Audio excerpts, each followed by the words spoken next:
Hello, my name is Caitlin Roque, and we're here to do a case study on the Clinical Study Database.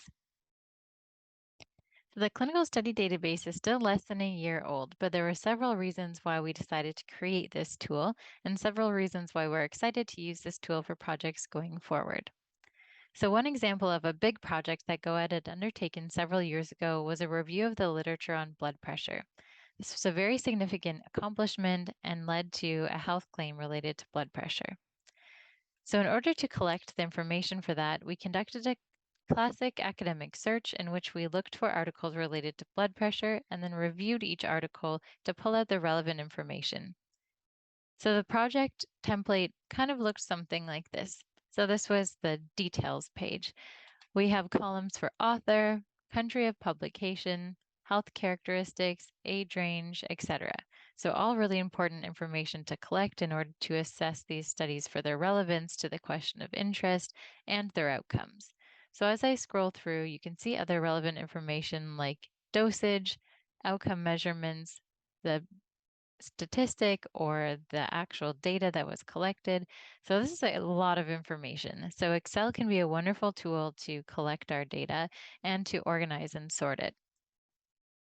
So now that this was one reason why we created the clinical study database for a project like this, in case this comes up again or a different question like this will arise in the future. We wanted to be able to use a tool to more effectively look through the literature and collect what we need.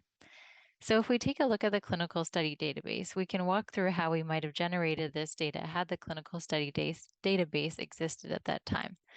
So we'd sign into our clinical study database account, and the first step might be to check out the abstract search.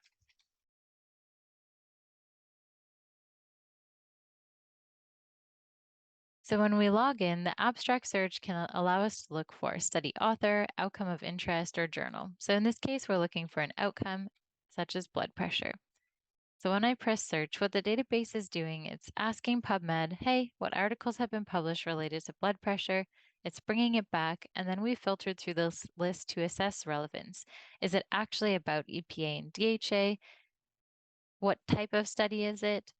And did the authors rate the outcomes of the study to be positive, negative, neutral, or was it irrelevant? So in this case, from our abstract search, it looks like there's 361 articles related to blood pressure. So this can be a great starting point to see if our topic of interest has any articles of relevance for our search. If we use the advanced portion of the database, we can get a little bit deeper dive. So if we take a look at the summary, we can see that there's been 422 interventional studies that have actually measured blood pressure as an outcome. So we can use the filters to our advantage if we're looking to answer a specific study question, or a research question, or project question. You can sort by gender, age, the dosage of the EPA or DHA intervention. You can look for this in the results or participant characteristics, and look for the study duration and number of participants. So in this case, we wanted to look at studies that measured blood pressure as a result, so we're going to keep this checked. So of these 422 articles related to blood pressure, you can see there's several different lineages and ways that this initial outcome splits off. It might be possible that in our particular analysis, we want to look only at systolic blood pressure, which would mean there'd be 382 articles in our analysis. If we take a look at the study list,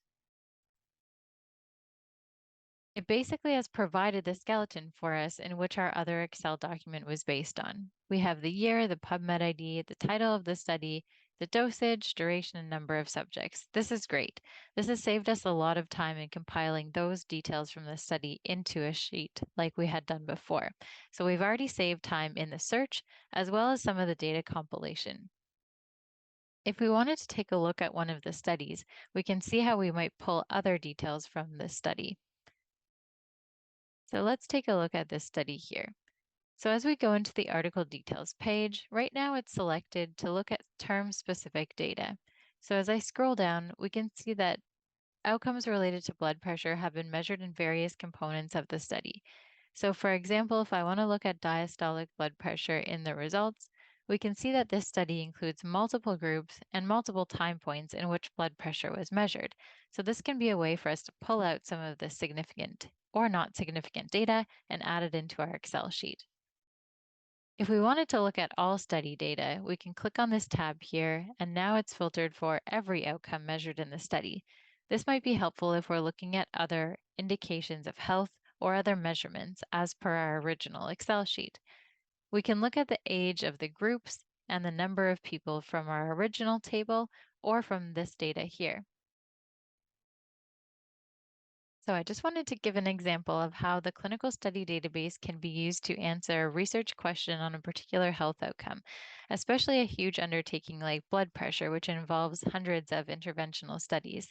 So Excel can still be a great tool to store and analyze your data, but the CSD can help you. It can save you time in the search and add some of the important information already into your spreadsheet. We hope that you enjoyed this and found it useful. If you have any questions, please reach out. Thank you.